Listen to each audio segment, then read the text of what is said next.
Buntis ako, pero hindi sa namayapa kong asawa, kundi sa lalaking pumatay sa kanya.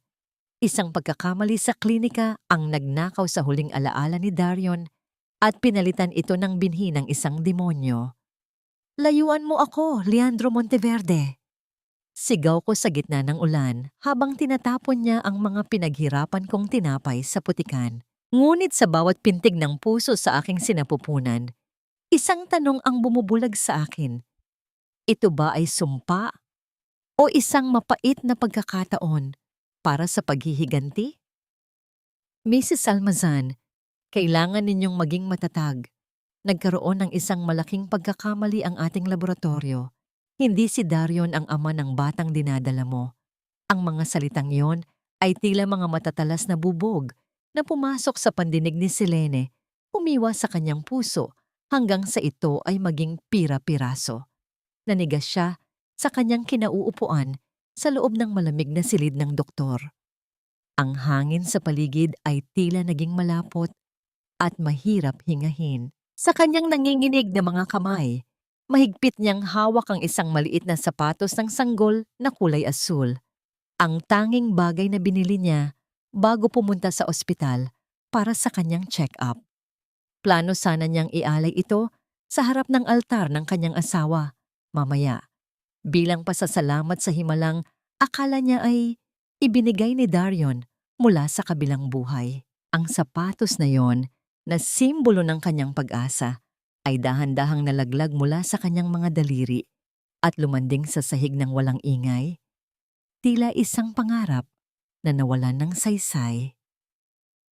What do you mean, Doc? Isang taon kong hinintay niyo ito.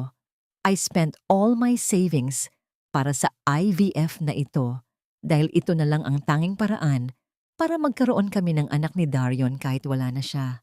Ang boses ni Celine ay gumaralgal, puno ng pagsusumamo na sana ay nagbibiro lamang ang lalaking nasa harap niya. Ngunit ang doktor ay hindi makatingin ng diretso sa kanya. Iniurong nito ang isang folder na naglalaman ng resulta ng investigasyon ng ospital. The samples were switched, Mrs. Isang malubhang clerical error ang nangyari. Ang naisalin sa inyo ay ang specimen ng isang pribadong donor na narito rin sa aming facility noong araw na yon. He is Leandro Ismael Monteverde. Sa pagbanggit ng pangalang yon, tila tumigil ang pag-ikot ng mundo para kay Selene. Leandro Monteverde, ang pangalang madalas niyang makita sa mga pahayagan. Ang bilyonaryong may-ari ng kumpanyang nagbenta ng mga depektibong kagamitang naging sanhi ng pagsabog sa barkong kinatatrabahuhan ni Darion. Ang lalaking itinuturing niyang pumatay sa kanyang asawa, ngayon ay ang lalaking nagtanim ng binhi sa loob ng kanyang sinapupunan.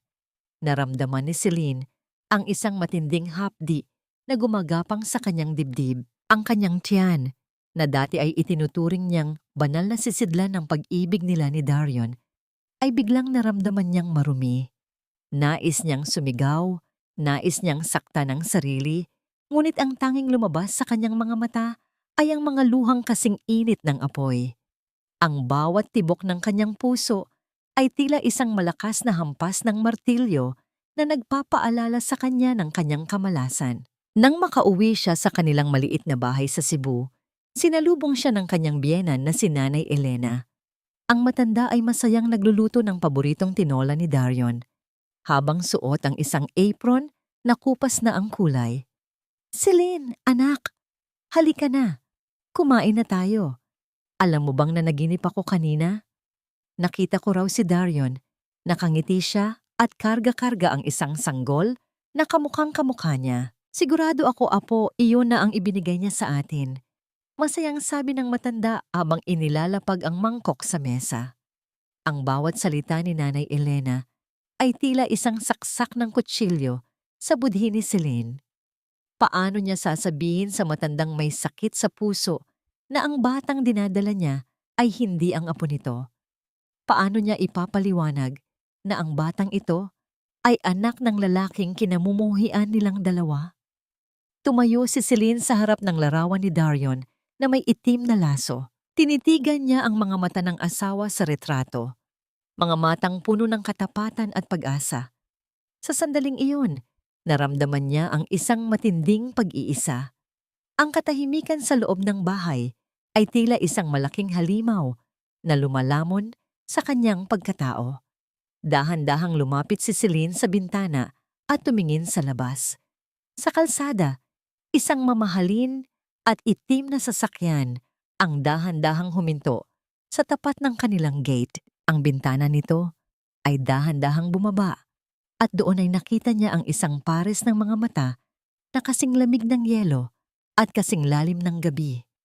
Ang lalaking nasa loob ng sasakyan ay hindi na kailangang magpakilala. Alam ni Celine ang aura ng kapangyarihan at panganib na bumabalot dito. Sa gitna ng katahimikan ng gabi, isang tanong ang nagpaulit-ulit sa isip ni Celine. Bakit siya narito?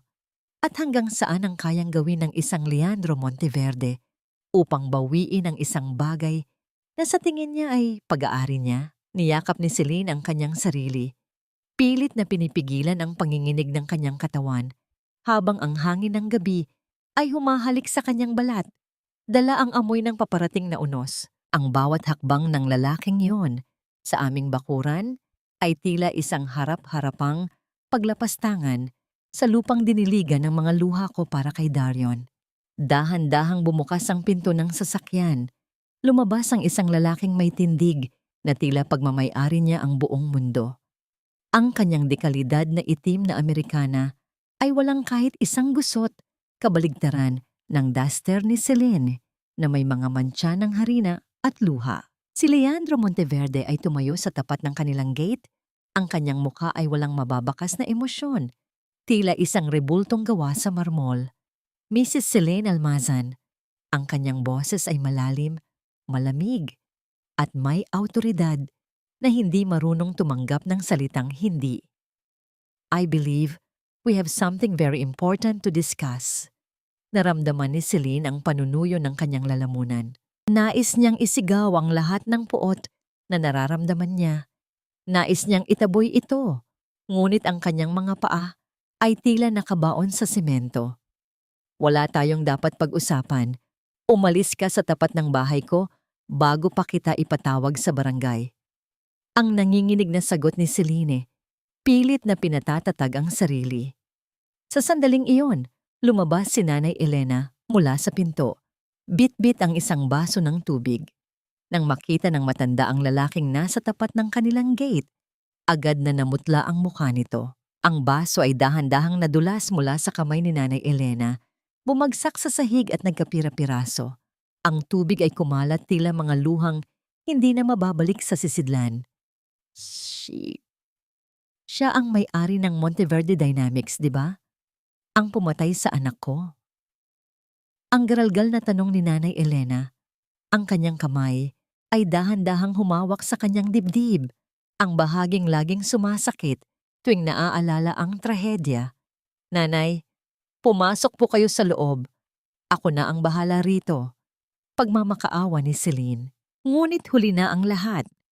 Ang mga mata ni Nanay Elena ay puno ng puot at pait habang nakatingin kay Leandro. Si Leandro ay hindi man lang kumurap. I am not here to discuss the past, madam. I am here for the future. Specifically, the life that is currently growing inside your daughter-in-law, my child. Ang katahimikan na sumunod ay mas masakit pa sa anumang hiyaw. Ang mga salitang my child ay tila isang sumpa na lumutang sa hangin ng gabi. Tumingin si Nanay Elena kay Celine. Ang kanyang mga mata ay puno ng pagkalito, sakit, at unti-unting namumuong pandidiri. Ano ang sinasabi niya, Celine? Anong anak? Akala ko kay Dario ng batang iyan. Ang boses ng matanda ay tila isang bulong na nanggagaling sa kailaliman ng isang hukay. Hindi makasagot si Celine.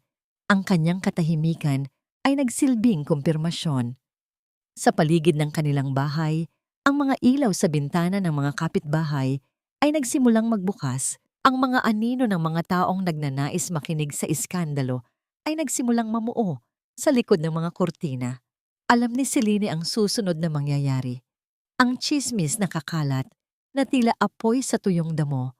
Ang mga bulong-bulungan na ang biyuda ni Darion ay nakipagtalik sa pumatay sa kanyang asawa para sa pera. "Get out!" ang mahinang sabi ni Celine kay Leandro, ngunit puno ng bagsik. "Umalis ka na. Hindi sa'yo ang batang ito. Wala kang karapatan." Isang mapait na ngiti ang dumaan sa mga labi ni Leandro. "The law says otherwise, Mrs. Almazan. At alam nating dalawa na wala kang kakayahang labanan ako sa korte. Take the offer. Hahayaan kitang mabuhay ng marangya basta't mapunta sa akin ang bata pagkapanganak mo." Hindi na nakapagpigil si Nanay Elena. Lumapit siya at dinuro ang bilyonaryo. "Wala kang kahihiyan. Pagkatapos mong patayin ang anak ko, ngayon ay nananakawin mo rin ang huling pag-asa namin. Lumayas ka. Lumayas ka rito." Sa gitna ng kaguluhan, isang puting sobre ang inilabas ni Leandro at inilapag sa ibabaw ng gate. "Think about it. I'll give you 48 hours. Huwag mong hintayin na ang mga abogado ko ang pumunta rito at hilaan ka sa harap ng mga kapitbahay mo." Dahan-dahang tumalikod si Leandro at pumasok sa kanyang sasakyan. Ang ugong ng makina nito ay tila isang ungol ng isang maninila na naghihintay ng tamang pagkakataon. Nang makaalis ang sasakyan, naiwan si Celine at Nanay Elena sa ilalim ng dilaw na ilaw ng poste. "Celine, sabihin mo sa akin na nagsisinungaling siya," ang hikbi ni Nanay Elena habang dahan-dahang itong napaupo sa hagdan ng kanilang beranda. "Sabihin mo sa akin na hindi mo dinungisan ang alaala ng anak ko." Napatingin si Celine sa dulo ng kalsada kung saan ang mga mata ng mga kapitbahay ay tila mga karayom na tumutusok sa kanyang balat. Ang hiya o kahihiyan ay nagsimulang bumalot sa kanya. Mas mabigat pa sa timbang ng sanggol sa kanyang sinapupunan. Dahan-dahang kinuha ni Celine ang sobrang iniwan ni Leandro.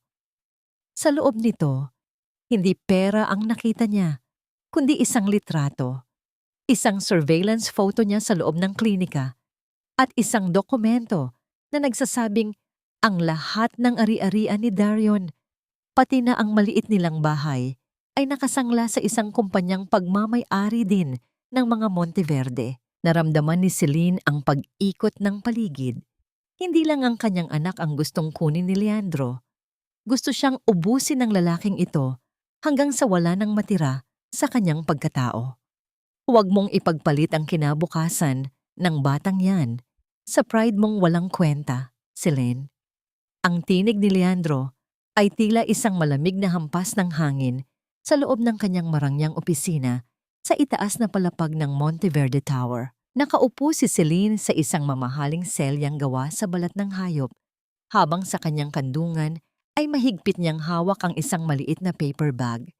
Sa loob niyon ay ang tanging pananghalian niya, isang pirasong pandesal na itinira niya mula sa kanyang tinitindang tinapay, dahil ang bawat sentimo ng kanyang kinikita ay kailangang ilaan sa gamot sa puso ni Nanay Elena. Ang karangyaan ng silid na ito na may nagkikintabang sahig at malalaking bintanang salamin, nakita ang buong syudad, ay tila isang malaking insulto sa kanyang pagkatao. Amoy mamahaling pabango at bagong linis na semento ang paligid, malayo sa amoy ng lebadura at usok na nakasanayan niya sa Cebu. Hindi pride ang tawag dito, Leandro. Ang mahinang sagot ni Celine, ngunit ang bawat salita ay may bigat ng isang sumpa. Ang tawag dito ay dangal, isang bagay na mukhang hindi mo nabili kasama ng gusaling ito. Tumayo si Leandro at dahan-dahang lumapit sa kanya. Ang bawat hakbang nito ay may ritmo ng isang maninila. Yumuko siya ng bahagya, sapat na upang maamoy ni Celine ang bango ng kanyang hininga na amoy kape at mint. Dangal? Look at you, Celine. You are struggling. Ang biyenan mo ay may sakit. Ang bahay ninyo ay nakasangla sa akin. In a few months, lalaki ang tiyan mo at hindi ka na makakapagmasa ng tinapay. What will you give that child? Isang buhay na puno ng kahirapan at galit? Naramdaman ni Celine ang isang pait na dimaloy sa kanyang lalamunan. Ang kanyang puso ay tumitibok ng mabilis. Tila isang ibong nakakulong sa hawla na pilit kumakawala. Nais niyang sampalin ang lalaking ito. Nais niyang burahin ang nangisi sa kanyang mga labi.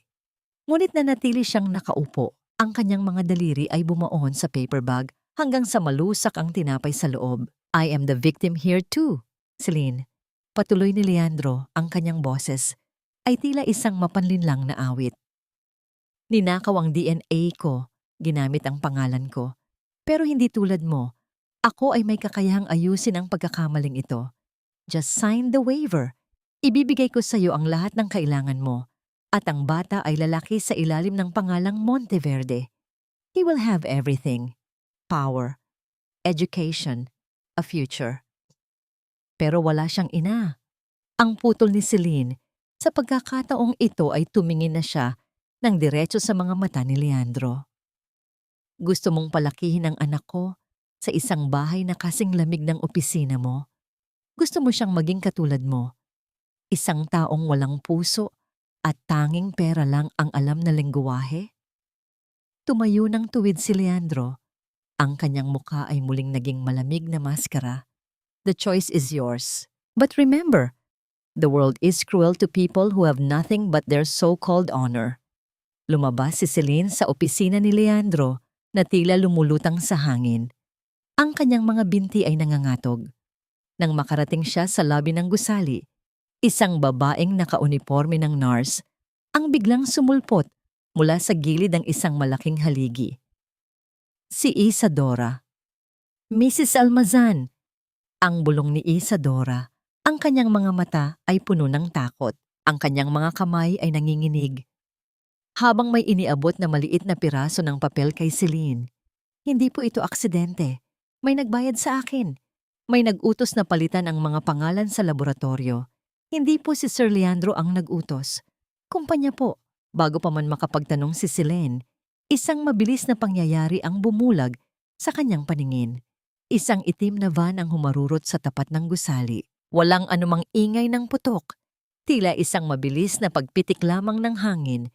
Ngunit biglang natumba si Isadora sa kanyang harapan. Walang sumabog na dugo. Walang madulang sigaw. Ang nurse ay dahan-dahang bumagsak sa semento. Ang kanyang mga mata ay nanatiling nakatitig sa langit.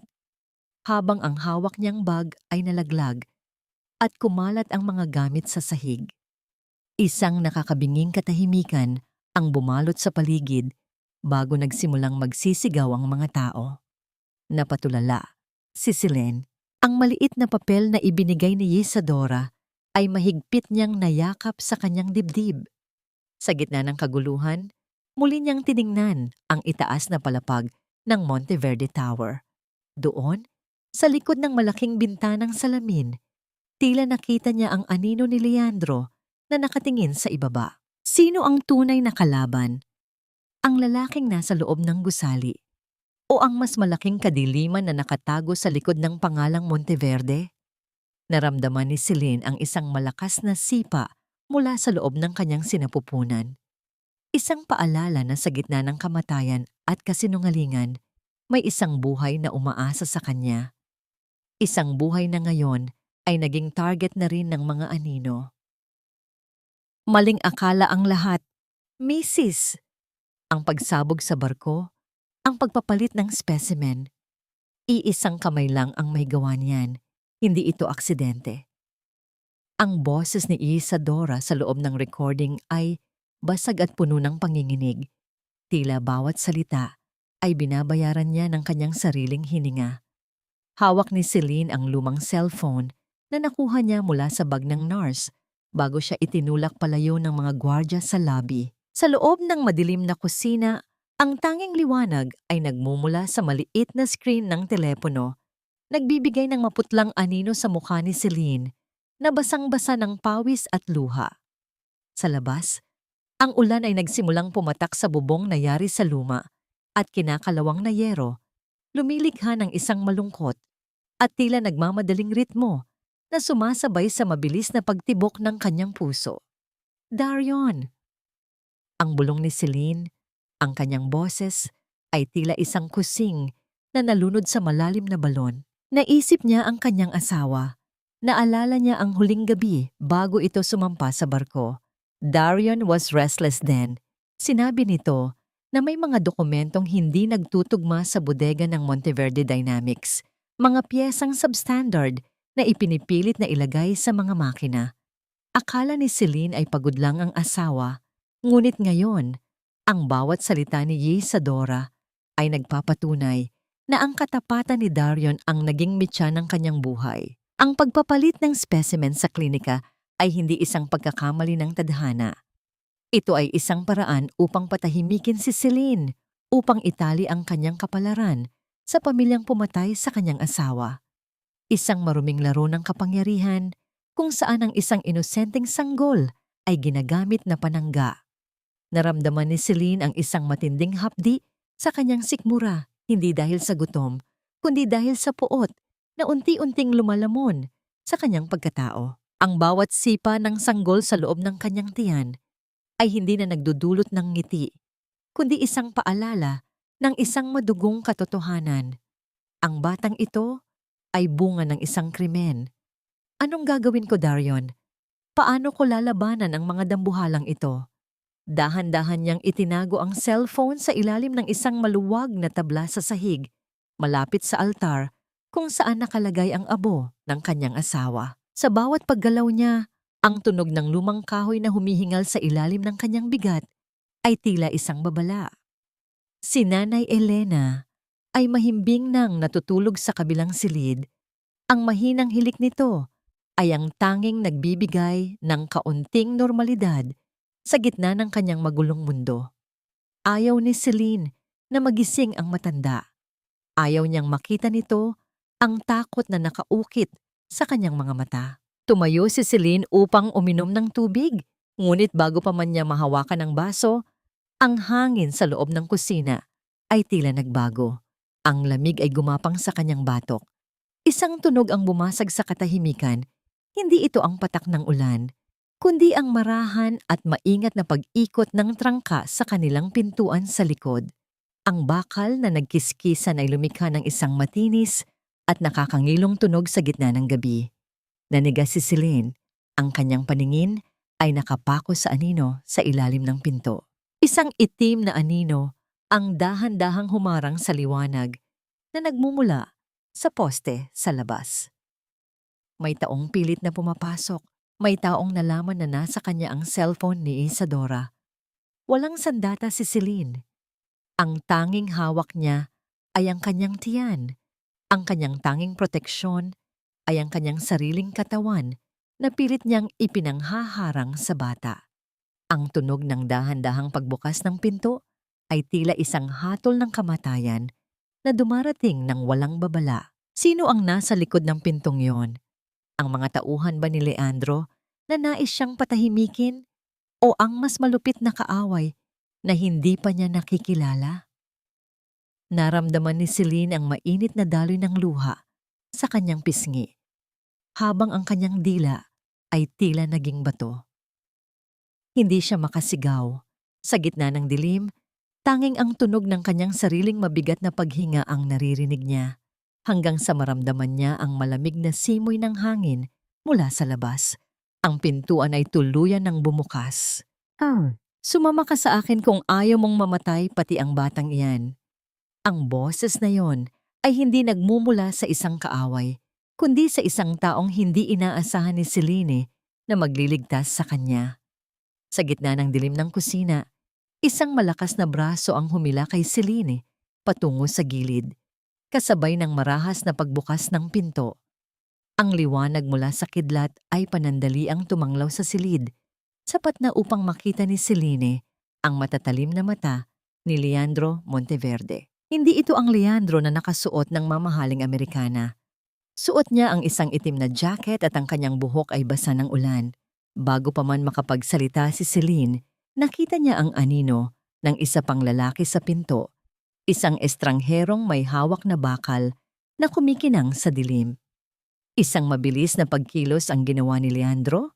Ang kanyang katawan ay nagsilbing kalasag ni Celine habang itinulak niya ang pinto upang maipit ang kamay ng intruder. Ang tunog ng pagtama ng bakal sa semento ay umalingaw sa gabi, kasunod ng isang mahinang ungol ng sakit mula sa labas. Leandro! Ang bulong ni Celine. Ang kanyang boses ay halos hindi lumabas sa kanyang lalamunan dahil sa tindi ng takot. Don't speak! We need to move! Now! Ang utos ni Leandro sa wikang Taglish habang mahigpit niyang hinawakan ang kamay ni Celine. Ang init ng palad nito ay tila isang kuryenteng gumising sa namamanhid na katawan ng babae. Binuhat ni Leandro si Nanay Elena na noon ay nagising na rin at tila nalilito sa nangyayari. Sa kabila ng puot ni Celine sa lalaking ito, wala siyang ibang pagpipilian kundi ang sumunod. Isinakay sila sa isang itim na SUV na naghihintay sa labas ng kanilang bakuran. Ang ulan ay naging mas malakas, tila isang tabing na nagkukubli sa kanilang pagtakas mula sa panganib na naghihintay sa bawat kanto ng Cebu. Lumipas ang mga oras sa loob ng sasakyan. Ang tanging naririnig ay ang ritmo ng wiper na humahawi sa tubig sa salamin at ang mabigat na paghinga ni Nanay Elena na muling nakatulog dahil sa pagod at takot. Patungo sila sa Baguio, sa isang lihim na mansyon na pagmamay-ari ng mga Monteverde, isang lugar na malayo sa abot ng mga aninong nagnanais pumatay sa kanila. Habang umaakyat ang sasakyan, sa palikulikong daan ng Cannon Road, ang hangin ay nagsimulang lumamig. Ang hamog ay dahan-dahang bumabalot sa paligid, tila isang puting kumot na naghihiwalay sa kanila sa mundong puno ng kasinungalingan. Nakaupo si Celine sa tabi ni Leandro na siyang nagmamaneho. Tinitigan niya ang profile ng mukha ng lalaki, ang matangos na ilong, ang matigas na panga, at ang mga matang nakapako sa daan. Bakit niya ito ginagawa? Kung gusto niya lang ang bata, maaari niya itong makuha sa ibang paraan. Bakit kailangang siya mismo ang sumagip sa kanila sa gitna ng gabi? Bakit? Ang mahinang tanong ni Celine, ang kanyang mga mata ay nananatiling nakatingin sa labas ng bintana kung saan ang mga puno ng pino ay tila mga higanteng nagbabantay sa dilim. Hindi sumagot si Leandro ng ilang sandali. Ang tanging maririnig ay ang mahinang ugong ng sasakyan. Because you are carrying something that belongs to me, Celine, and in my world, I protect what is mine. Ang bawat salita ni Leandro ay may halong pagmamay-ari na nagpapatindig sa balahibo ni Celine. Hindi ito pag-ibig, ito ay tungkulin. Ngunit bakit may bahagi sa puso ni Celine na gustong maniwala na may higit pa rito? Nang tumigil ang sasakyan sa tapat ng isang malaking gate na gawa sa bakal, dahan-dahang kinuha ni Leandro ang kanyang wallet mula sa dashboard upang kumuha ng isang card key. Sa mabilis na sandali bago niya ito muling itago, bumukas ng bahagya ang wallet. Doon, sa gitna ng dilim, nakita ni Celine ang isang luma at kupas na litrato na nakasingit sa gilid ng lalagyan ng card. Ang litrato ay hindi sa isang magulang o isang kapatid. Ito ay isang litrato ng isang maliit na tindahan ng tinapay. Ang tindahan ni Celine noong bago pa mangyari ang pagsabog, noong masaya pa sila ni Darion. Naramdaman ni Celine ang isang matinding kurot sa kanyang dibdib. Paano nagkaroon si Leandro ng litrato ng kanyang tindahan bago pa sila magkakilala? Mayroon bang lihim na koneksyon ng lalaking ito sa kanyang nakaraan na hindi pa niya natutuklasan? Leandro, anong ibig sabihin nito? Ang tanong ni Celine. Ngunit ang sasakyan ay pumasok na sa loob ng mansyon at ang fog ng Baguio ay tuluyan ng bumalot sa kanila, tila isang pader na humaharang sa katotohanan. Ang bango ng luyat at mainit na sabaw ang gumising sa namamanhid na diwa ni Celine. Sa labas ng malaking bintana ng mansyon sa Baguio, ang mga puno ng pino ay tila mga piping saksi sa nagbabagong ihip ng tadhana. Ang hamog ay sumasayaw sa salamin, ngunit sa loob ng silid, ang tanging maririnig ay ang mahinang lagitik ng apoy mula sa fireplace. You need to eat. Kanina ka pa nilalamig. Ang boses ni Leandro ay hindi kasing lamig ng dati. Maingat siyang naupo sa gilid ng kama ni Celine, hawak ang isang mangkok ng mainit na lugaw. Sinubukan ni Celine na bumangon, ngunit ang kanyang katawan ay tila gawa sa tingga. Ang lagnat na dulot ng pagod at stress ay unti-unting kumakain sa kanyang lakas. Nang muntik na siyang mabuwal, naramdaman niya ang malalaki at mainit na palad ni Leandro na sumuporta sa kanyang likod. Ang distansya sa pagitan nila ay naglaho. Naamoy ni Celine ang timpla ng sandalwood at ang sariwang hangin ng Baguio mula sa balat ng lalaki. Kaya ko na. Ang mahinang pagtanggi ni Celine, ngunit hindi siya pinakinggan ni Leandro. Kumuha ang lalaki ng isang kutsara ng lugaw at dahan-dahang hinipan ito. Huwag kang matigas ang ulo, Celine. Isipin mo ang bata. Ang bawat subo na ibinibigay ni Leandro ay puno ng pag-iingat. Isang kilos na malayong-malayo sa imahe ng isang warmonger na nababasa ni Celine sa mga balita. Sa gitna ng katahimikan, tinitigan ni Celine ang mukha ni Leandro. May mga linyang pagod sa paligid ng kanyang mga mata na hindi napapansin sa telebisyon. Bakit mo ito ginagawa? You look like you're carrying the weight of the world on your shoulders. Ang tanong ni Celine.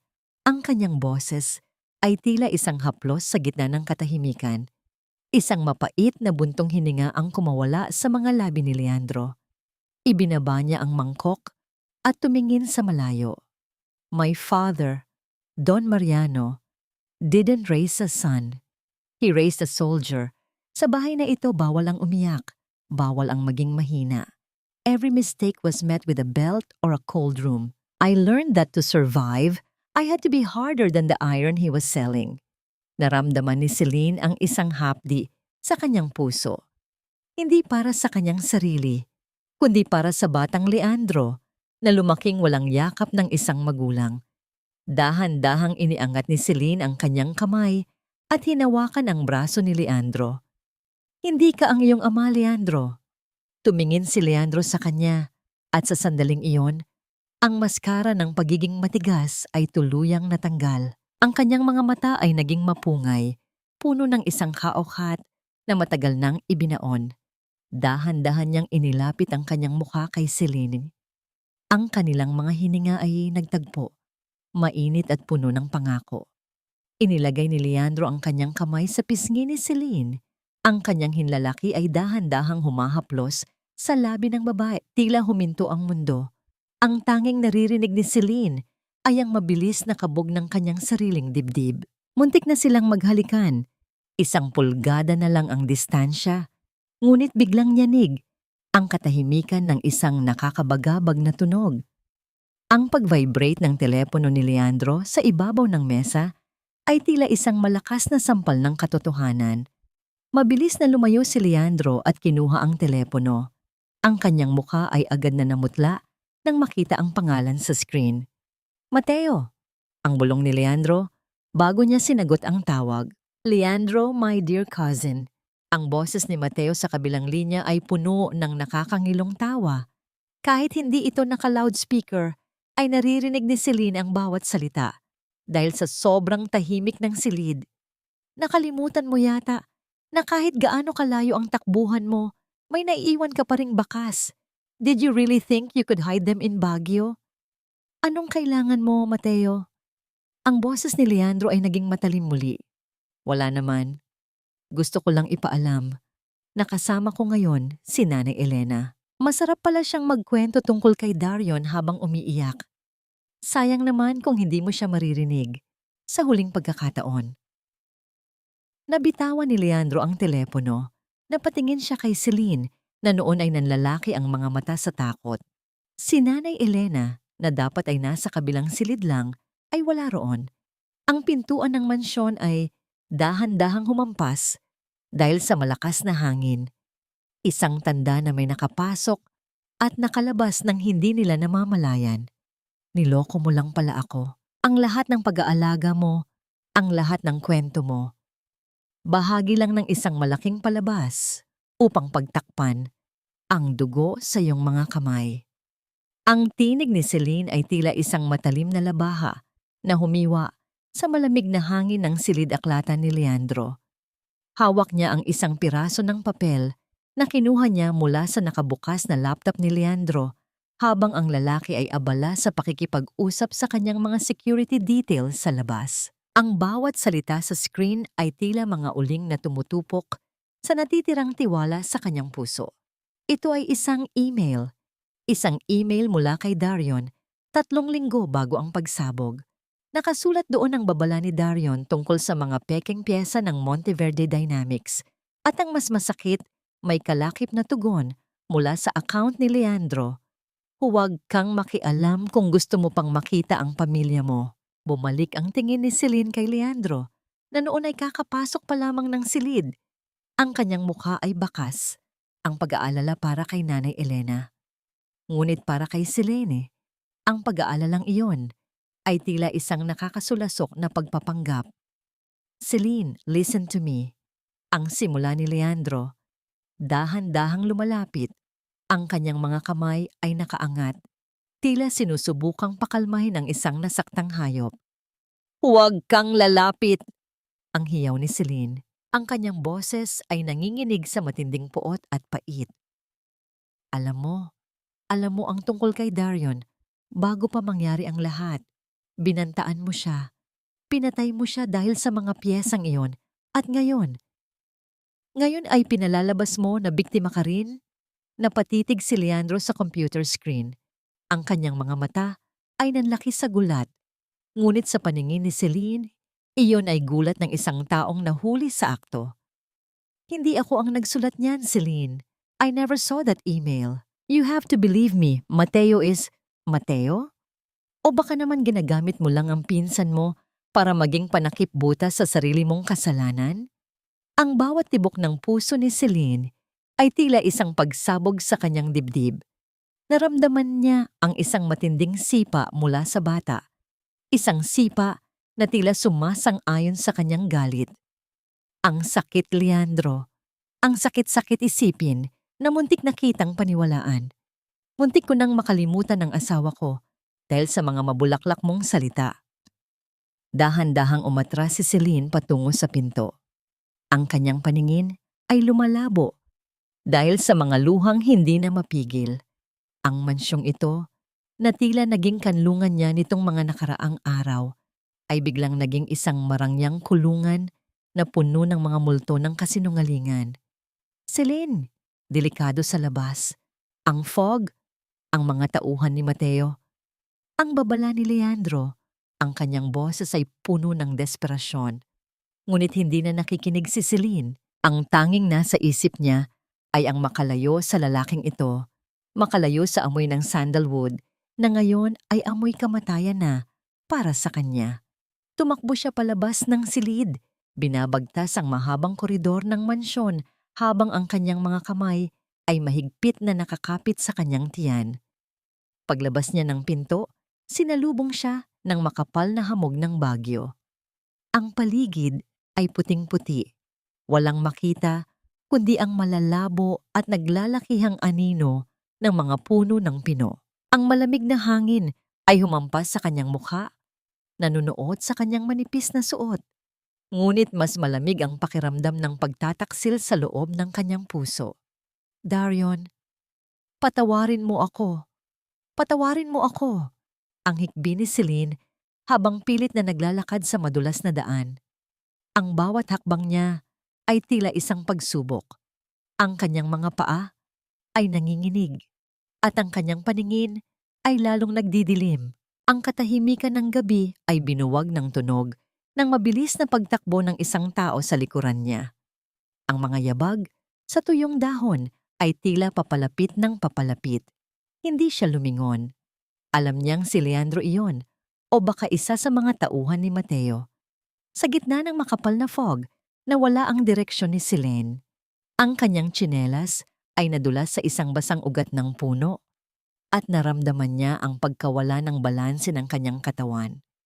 Celine, ang huling narinig niyang sigaw ni Leandro bago siya tuluyang bumagsak sa madilim na bahagi ng bangin, ang kanyang katawan ay sinalo ng malalambot na halaman, ngunit ang sakit sa kanyang puson ay tila isang babala ng isang mas malaking panganib. Nakahiga si Celine sa gitna ng kadiliman. Ang hamog ay dahan-dahang bumabalot sa kanya, tila isang malamig na kumot. Isang tanong ang huling umaling-aungaw sa kanyang isip bago siya mawalan ng malay. Kung si Leandro ang pumatay kay Darion, sino pa ang matitira upang iligtas ang bata sa kanyang sinapupunan? Para kang isang pirasong basahan na itinapon sa gilid ng daan, Celine. Ganyan lang naman ang tingin ng mga tunay na Monteverde sa mga taong tulad mo. Isang gamit na kapag hindi na kailangan, tinatapon at hinahayaang mabulok. Ang boses na yon ay hindi kay Leandro. Ito ay mas mataas, mas matinis, at puno ng nakakasulasok na tamis na tila lason na binalot sa asukal. Dahan-dahang imulat ni Celine ang kanyang mga mata. Ang kanyang paningin ay malabo, at ang bawat bahagi ng kanyang katawan ay tila binubog sa sakit. Ramdam niya ang malamig at magaspang na semento sa ilalim ng kanyang pisngi. Amoy luma at amoy amag ang paligid.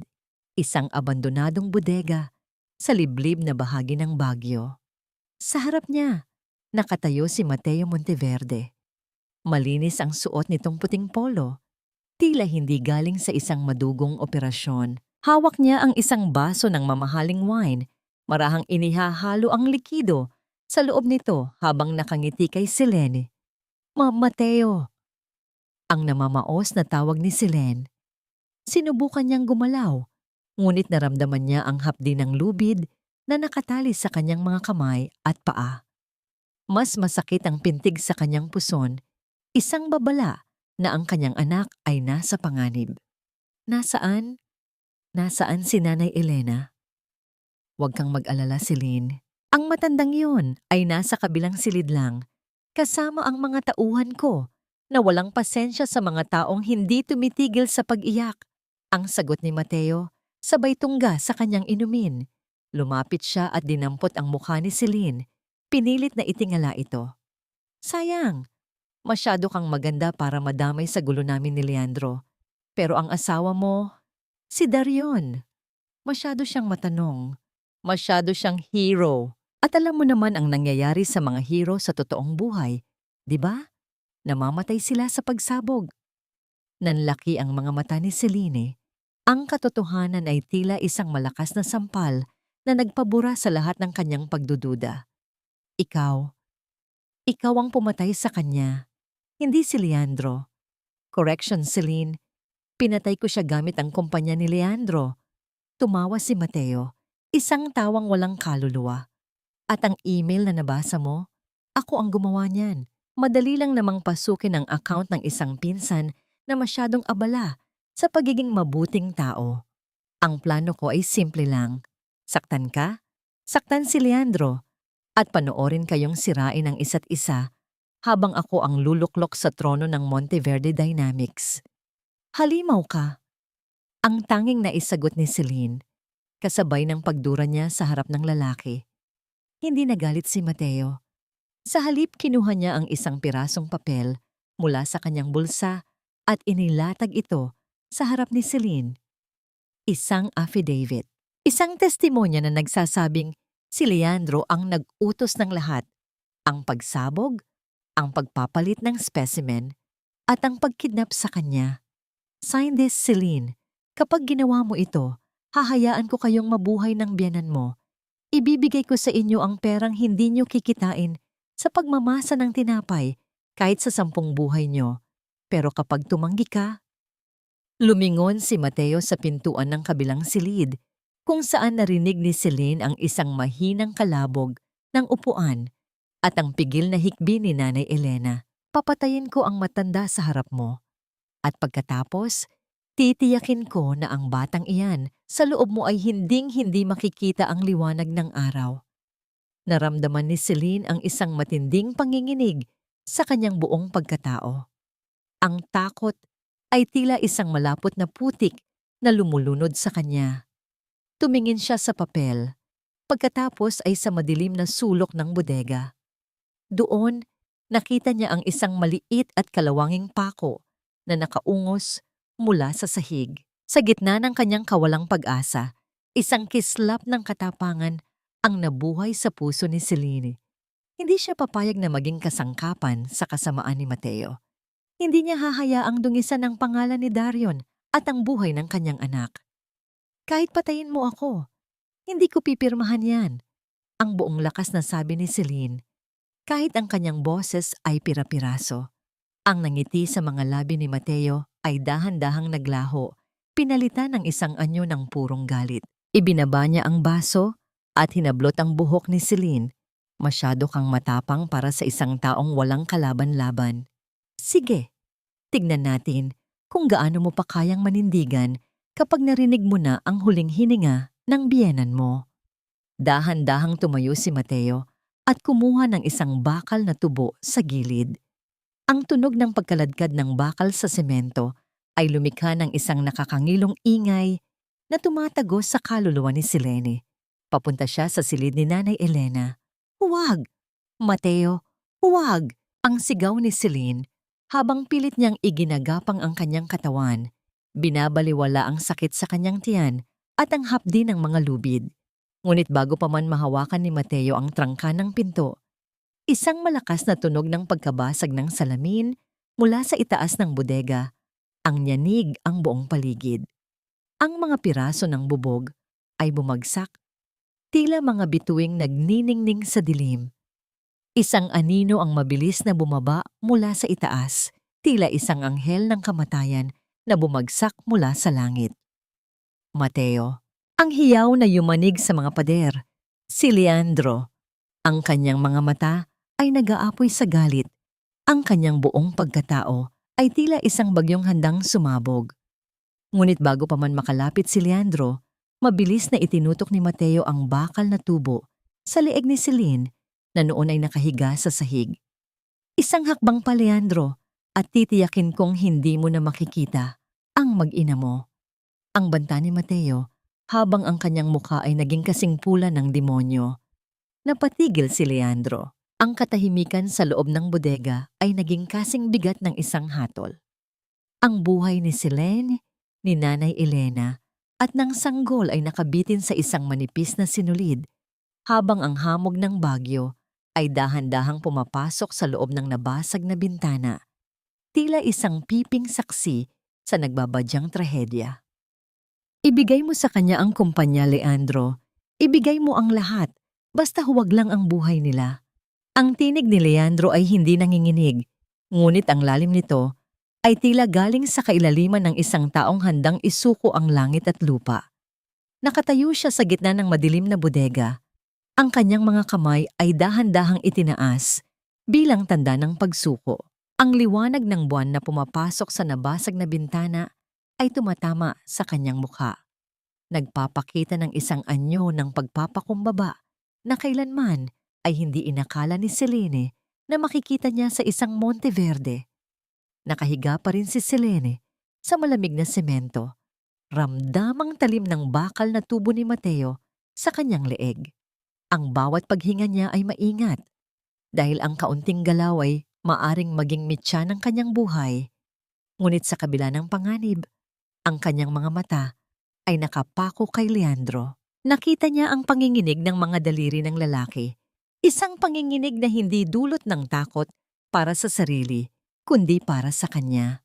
Napakadali mo palang kausap, pinsan.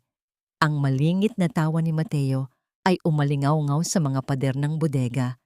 Tila isang demonyong nagdiriwang sa kanyang tagumpay. Saan na napunta ang hambog na Leandro Monteverde? Ang lalaking sinasamba ng board of directors? Ngayon, mukha kang basang sisiw na nagmamakaawa para sa isang babaeng hindi mo naman asawa.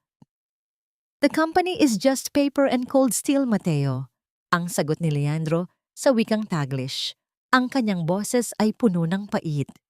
Take it. Take the shares, the towers, the power. Just let them go. Let Nanay Elena go. Dahan-dahang inilabas ni Leandro ang isang ballpen mula sa kanyang bulsa at ang dokumentong dala ni Mateo.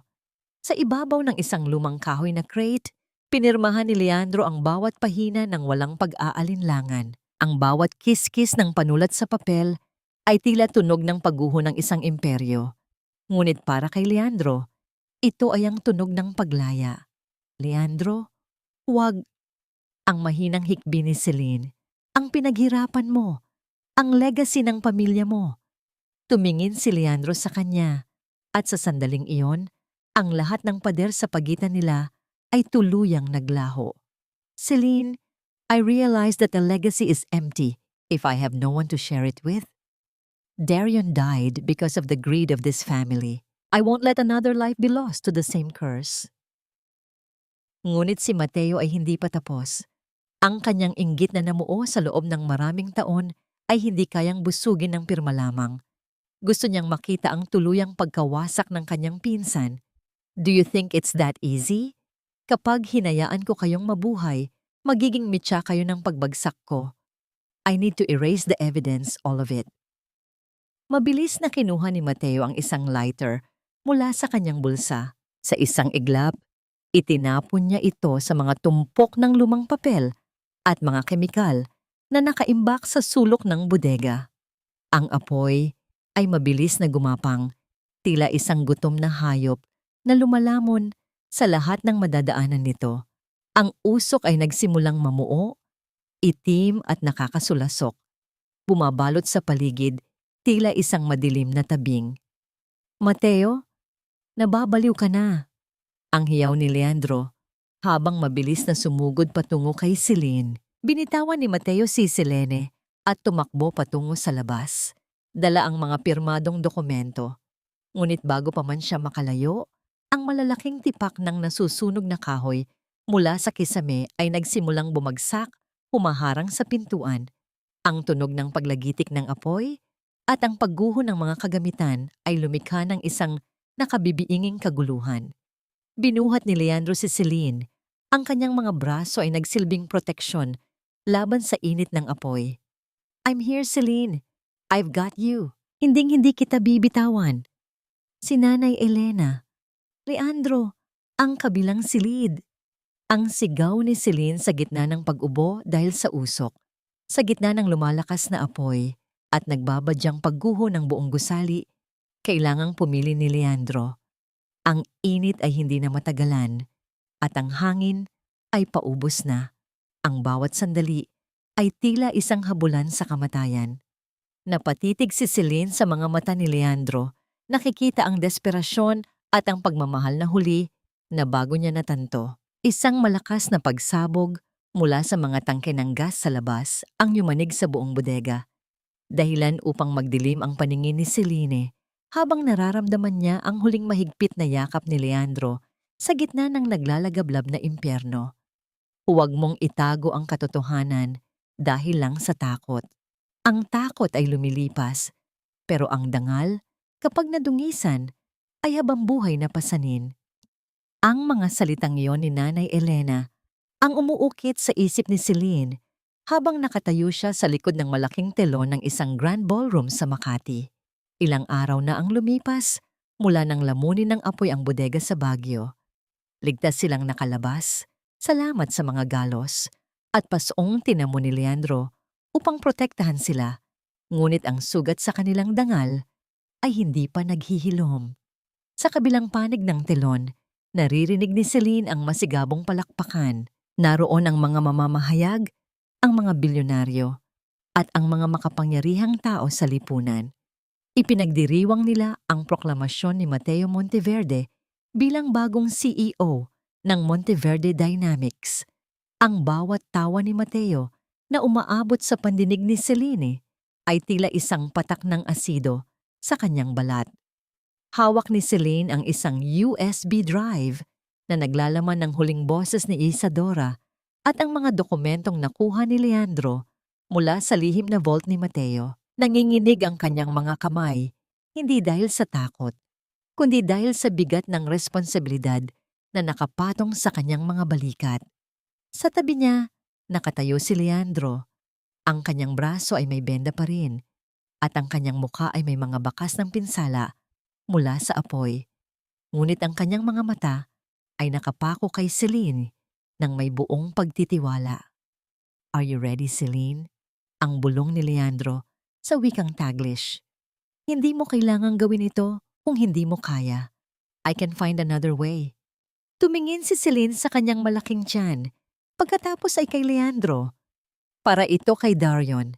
Para sa anak natin. At para sa lahat ng pamilyang sinira ng kasakiman ni Mateo. This is not just about me anymore. Dahan-dahang humakbang si Celine palabas ng telon. Ang nakakasilaw na liwanag ng mga camera flash ay bumulag sa kanya ng panandalian. Ang ingay ng bulungan ay tila isang malakas na agos ng tubig na bumugso sa buong silid. Lahat ay napatigil. Ang gintong palamuti ng ballroom ay tila kumupas sa harap ng isang babaeng nakasuot ng simpleng puting bestida. Namumutla ang mukha ngunit may apoy sa mga mata. Si Mateo, na noon ay nasa gitna ng entablado at handa nang magbigay ng kanyang victory speech, ay nanigas. Ang ngiti sa kanyang mga labi ay dahan-dahang naging isang anyo ng purong takot. Mrs. Almazan, what is the meaning of this? Ang boses ni Mateo ay nanginginig. Pilit na pinapanatili ang kanyang decorum sa harap ng media. Hindi sumagot si Celine. Dire-diretso siyang lumakad patungo sa podium. Ang bawat yabag ng kanyang sapatos sa makinis na sahig ay tila isang hatol na papalapit ng papalapit. Isinalpak niya ang USB drive sa computer na nakakabit sa malaking screen sa likuran. Ang akala ng lahat, ang asawa kong si Darion Almazan ay namatay sa isang aksidente. Ang akala ng lahat, si Leandro Monteverde ang may kasalanan sa lahat ng katiwalian sa kumpanyang ito. Ang simula ni Celine, ang kanyang boses ay umalingaw-ngaw sa buong ballroom, malinaw at puno ng bagsik. Pero narito ako ngayon upang ipakita ang mukha ng tunay na halimaw.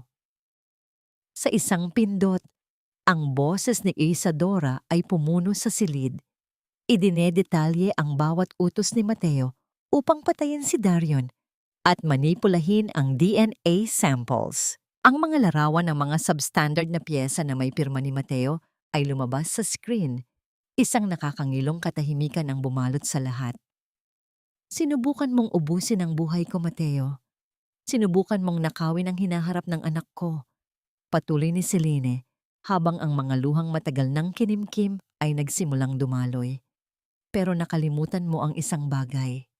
Ang isang inang wala nang mawawala ay mas malakas kaysa sa anumang sandata na ibinebenta mo. Lumapit si Mateo. Susubukang hablutin si Selene, ngunit mabilis na humarang ang mga security na dala ni Leandro. Ang kaguluhan ay sumiklab. Ang mga reporter ay nagsimulang magsisigaw ng mga katanungan. Sa gitna ng gulo, nakita ni Celine ang pagdating ng mga pulis. Ang malamig na bakal ng posas ay dahan-dahang lumapat sa mga kamay ni Mateo. Ngunit sa sandali ng kanyang tagumpay, naramdaman ni Celine ang isang matalim na kirot na gumuhit mula sa kanyang likod, patungo sa kanyang puson. Ang sakit ay tila isang malakas na sipa na nagpatigil sa kanyang hininga. Naramdaman niya ang mainit na likido na dahan-dahang dumadaloy sa kanyang mga binti. Ang mahinang ungol ni Celine habang napahawak siya sa gilid ng podium upang hindi mabuwal. Celine! Mabilis na nakalapit si Leandro at sinalo siya. What's happening? Leandro, ang bata. Lalabas na siya. Ang pira-piraong sabi ni Celine. Ang kanyang mukha ay naligo sa malamig na pawis. Sa gitna ng kumukititap na mga flash ng kamera, sa gitna ng pagbagsak ng isang imperyo at ang pagkadakip sa isang kriminal, isang bagong buhay ang nagpupumilit na kumawala.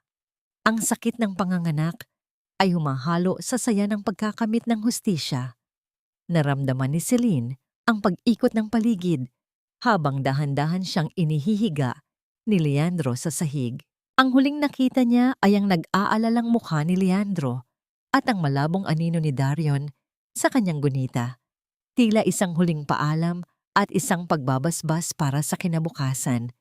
Mapagtatagumpayan ba ni Celine ang huling laban na ito sa pagitan ng buhay at kamatayan? O ang tagumpay niya laban kay Mateo ay kapalit ng kanyang sariling huling hininga? Hindi ko na kaya, Leandro. Pagod na ako. Ang boses ni Celine ay tila isang pira-pirasong bulong na naglalakbay sa gitna ng puting liwanag ng delivery room. Ang bawat salita ay binabayaran niya ng matinding hininga. Ang marangyang ballroom na kanina lamang ay saksi sa kanyang tagumpay, ay tila isang malabong panaginip na ngayon ay pinalitan ng amoy ng gamot. Malalamig na kagamitang bakal at ang nakatutulig na katahimikan ng paghihintay. Nakahawak si Leandro sa kamay ni Celine. Ang kanyang mga daliri ay mahigpit na nakakapit. Tila ibinibigay niya ang bawat natitira niyang lakas sa babaeng nakahiga. Ang kanyang mga mata, na dati ay kasing lamig ng yelo, ay basang-basa ngayon ng mga luhang hindi niya kayang pigilan. Sa bawat pag-ungol ni Celine sa sakit, nararamdaman ni Leandro ang bawat kurot sa sarili niyang puso. Look at me, Celine. Huwag kang susuko. Malapit na. Please, huwag mo kaming iwan.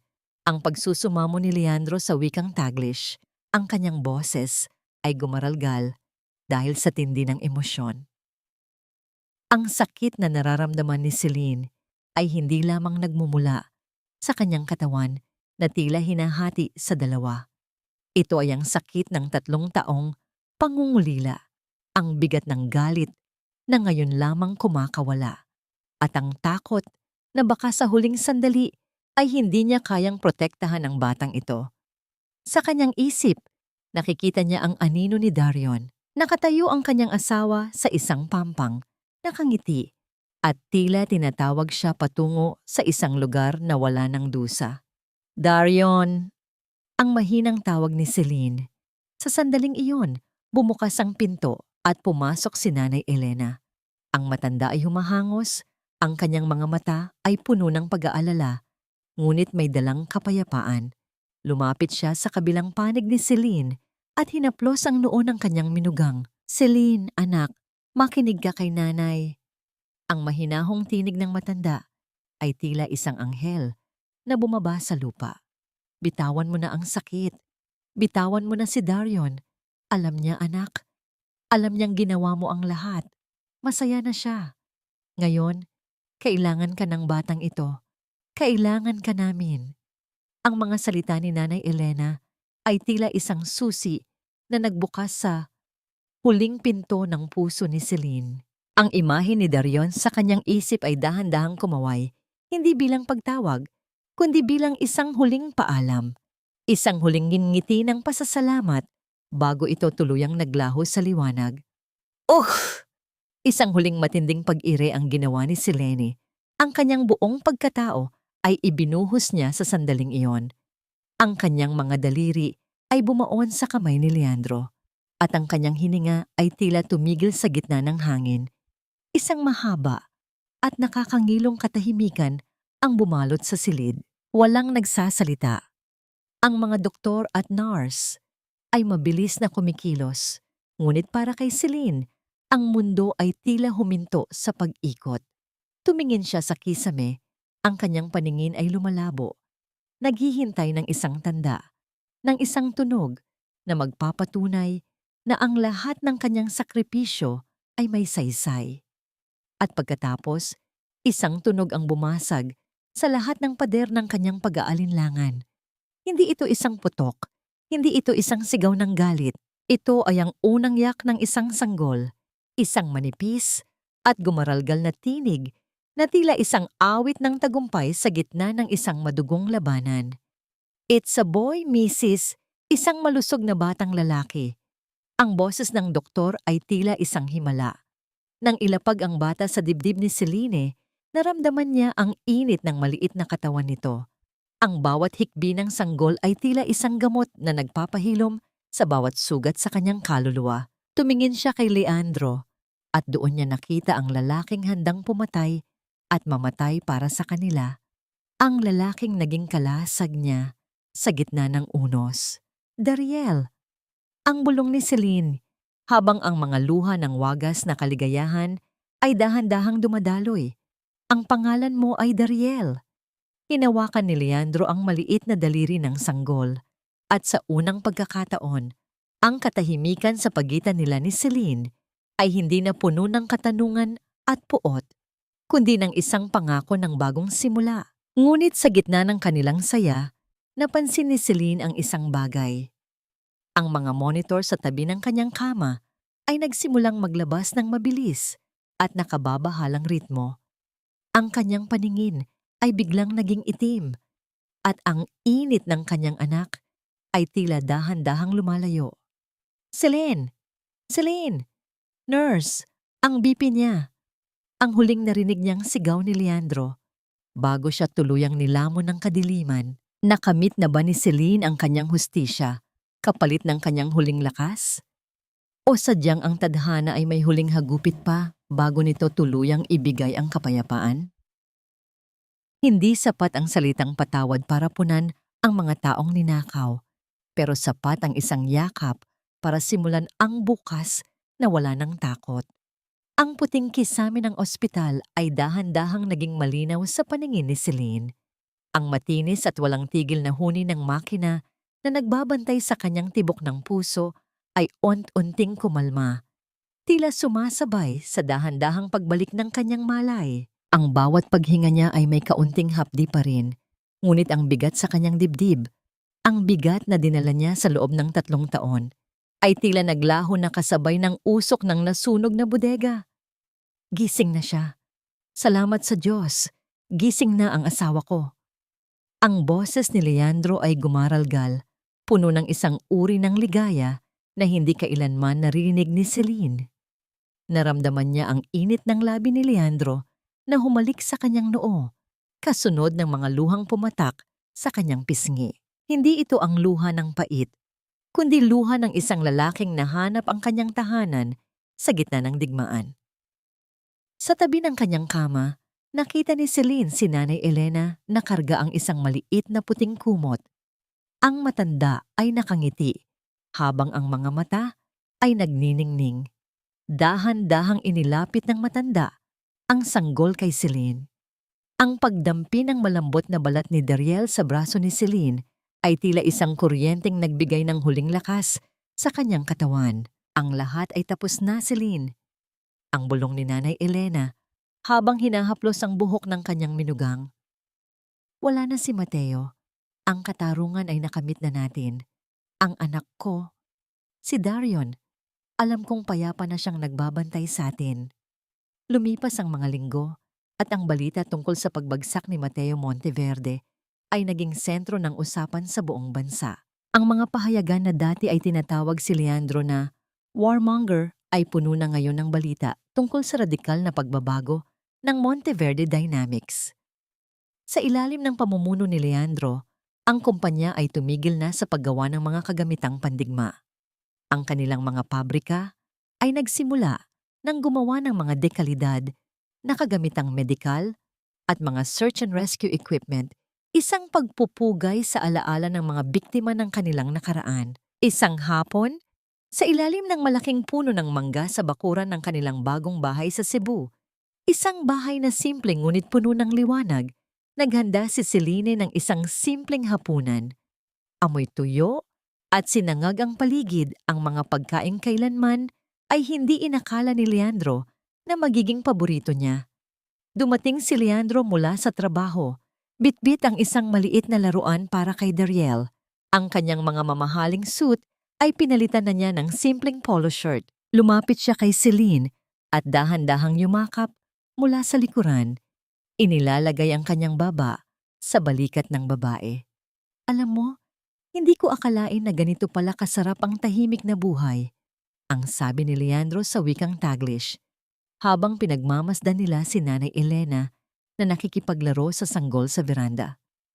Ito ang buhay na kinuha ni Mateo sa amin noon, Leandro, ang sagot ni Celine, habang inihahalo ang nilulutong sabaw. Pero salamat dahil ibinalik mo ito sa ibang paraan. Hindi ko ito ibinalik, Celine. Sabay nating binuo ito mula sa mga abo. Ang malalim na tugon ni Leandro. Dahan-dahan niyang iniharap si Celine sa kanya. Ang distansya sa pagitan nila ay napuno ng pag-unawa at pagtanggap. Hinawakan ni Leandro ang mukha ni Celine at dahan-dahang idinikit ang kanyang noo rito. Salamat dahil tinuruan mo akong magmahal ng walang kapalit. Isang mabilis na sandali ng katahimikan ang namayani. bago ito binuwag ng tunog ng pagbagsak ng isang kutsara mula sa veranda at ang malakas na tawa ni Nanay Elena dahil sa kakulitan ni Dariel. Ngunit sa kabila ng kapayapaan, may isang bagay na pumukaw sa atensyon ni Celine. Isang itim na sobre ang nakapatong sa ibabaw ng mailbox sa labas ng kanilang gate. Walang selyo, walang pangalan ng nagpadala. Ang hangin ng hapon ay tila biglang lumamig nang mapansin ni Celine ang isang pamilyar na simbolo sa gilid ng sobre. Ang simbolo ng isang organisasyong matagal nang ibinaon ni Leandro kasama ng kanyang ama. "Leandro, ano iyon?" Ang tanong ni Celine. Ang kaba ay muling gumapang sa kanyang dibdib. Tumingin si Leandro sa direksyon ng gate. Ang kanyang mga mata ay nanliit at ang protektibong anyo niya ay muling lumitaw. "Huwag kang mag-alala. Walang makakasira sa pamilyang ito. Hindi na muli." Kinuha ni Leandro ang sobre ngunit hindi muna ito binuksan. Sa halip, iginiya niya si Celine papasok sa loob ng bahay. Ang tunog ng pagsasara ng pinto ay tila isang huling harang sa pagitan ng kanilang bagong mundo at ng mga aninong pilit pang humahabol. Handa na ba silang tuluyang talikuran ang lahat? O may isa pang lihim na kailangang harapin bago ang tunay na dulo? Isang taon ang mabilis na lumipas, tila isang agos ng ilog na dahan-dahang naglilinis sa mga bakas ng putik at dugo ng nakaraan. Sa dalampasigan ng Cebu, kung saan ang asul na dagat ay humahalik sa mapuputing buhangin, ang katahimikan ng hapon ay binuwag ng isang napakagandang tunog. Ang malutong na tawa ng isang batang nagsisimula ng humakbang sa buhay. Si Dariel, na ngayon ay isang taong gulang na, ay masayang naglalakad sa buhanginan habang hawak ang mga kamay ni Celine at Leandro. Ang bata ay may mga matang puno ng kuryosidad, mga matang nagtataglay ng katapatan ni Darion at ng tatag ni Leandro. Dahan-dahang tumigil ang tatlo sa harap ng isang maliit at payapang altar na itinayo nila malapit sa dalampasigan. Nakasulat doon ang pangalan ni Darion Almazan. Hindi na ito isang lugar ng pagdadalamhati, kundi isang dambana ng pasasalamat. "Darion, tignan mo ang anak natin." Ang mahinang bulong ni Celine habang ang hangin ng dagat ay humahaplos sa kanyang buhok. Malusog siya. At tulad mo, mayroon siyang pusong marunong magmahal. Tumingin si Celine kay Leandro na noon ay karga na si Dariel. Ang dating malamig na bilyonaryo ay isa na ngayong mapagmahal na ama. Ang itim na sobrang natanggap nila noon ay napatunayang huling testamento ng ama ni Leandro. Isang pag-amin ng mga pagkakamali at ang paglilipat ng lahat ng natitirang yaman sa isang pundasyon para sa mga biktima ng aksidente sa paggawa. Sinunog na ni Leandro ang lahat ng galit na nakakabit sa pangalang Monteverde upang magtanim ng mga bagong binhi ng pag-asa. "Celine!" ang tawag ni Leandro. Ang kanyang boses ay puno ng pagsinta. Inilagay niya ang kanyang libreng kamay sa balikat ni Celine at dahan-dahang hinila ang babae patungo sa isang mainit na yakap. "Thank you for not giving up on me. Thank you for showing me that a home is not built with walls, but with forgiveness." "I didn't just forgive you, Leandro," ang sagot ni Celine sa wikang Taglish habang isinasandal niya ang kanyang ulo sa dibdib ng lalaki. Nararamdaman ang matatag at panatag na tibok ng puso nito. "I chose to heal with you, at iyon ang pinakamagandang desisyong ginawa ko." Mula sa malayo, natanaw nila si Nanay Elena na naglalakad patungo sa kanila. Bit-bit ang isang basket ng mga bagong luto at mainit na tinapay mula sa muling binuksang tiyambang ni Celine. Ang matanda ay masigla na. Ang kanyang muka ay wala na ang bakas ng sakit sa puso. Pinalitan ng kislap ng kagalakan dahil sa kanyang apo. "Halika na kayo." Lalalamig ang mga tinapay. Ang masayang hiyaw ni Nanay Elena habang ang araw ay dahan-dahang lumulubog sa abot tanaw, nagbibigay ng kulay kahel at lilang liwanag sa buong kalangitan. Napatanto ni Celine ang isang mahalagang aral. Ang buhay ay madalas tayong sugatan sa mga paraang hindi natin inaasahan. Maari tayong mawalan maaari tayong pagtaksilan at maaari tayong mabaon sa abo ng ating mga pangarap. Ngunit ang puso ng isang babaeng marunong magmahal at magpatawad ay tila isang phoenix. Mula sa mga abong yon, kaya nating bumangon. Ang paghilom ay hindi nangangahulugang mawawala ang mga peklat. Ito ay nangangahulugang ang mga peklat na yon ay hindi na nagdudulot ng sakit, kundi nagsisilbing mapa ng ating katatagan. Ang kapatawaran ay nahanap na. Ang kapayapaan ay tuluyan ng nanahan sa kanilang tahanan. At ang aral na iniwan ng kanilang kwento ay mananatiling buhay. Na sa kabila ng pinakamadilim na gabi, laging may pagsikat ng araw para sa mga taong may lakas ng loob na muling magtiwala sa pag-ibig. Dahan-dahang naglakad ang pamilya pabalik sa kanilang bahay. Ang kanilang mga anino ay naghahalo sa buhanginan, tila iisang guhit na hindi na muling mabubura ng kahit anong unos. Ang amoy ng mainit na tinapay at ang alat ng dagat ay nagsilbing pabango ng kanilang bagong simula. Isang simula na wala ng hangganan.